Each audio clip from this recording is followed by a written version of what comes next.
maybe just a quick remark on how this gap could be closed. I think what we're seeing at the moment in the market, as an example, the acquisition of Hypothekenbank Frankfurt's platform in the UK by Wells Fargo, you will see traditional banks taking the advantage of a lot of local banks retrenching from mortgage financing. And I think that's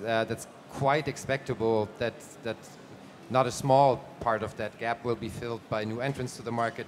that are just taking advantage of so many people declaring mortgage lending non-core. The people that are investing in distressed debt, I would say, is a completely different universe. It's interesting to see that nowadays, even for the acquisition of distressed loan portfolios, where you see a lot of activity in the UK and Ireland, you find banks that give you the same leverage on an NPL portfolio as they would give you on a core piece of property, which seems awkward at the first place, because you'd think if you give an LTV of 60% for the acquisition of a defaulted loan portfolio, there should be more risk in it than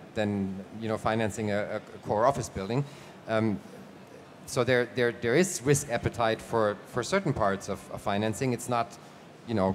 continental European banks who are giving this financing for these transactions, but it is Australian banks, it is US banks. And as they seem to be more comfortable with a certain type of risk, I would also not underestimate that you will see traditional market players enter, the 60 to 80 or even the 60 to 90 LTV space with maybe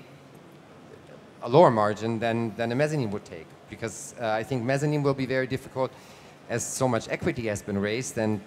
the return requirements nowadays in a zero interest world environment between mezz and equity are often so close together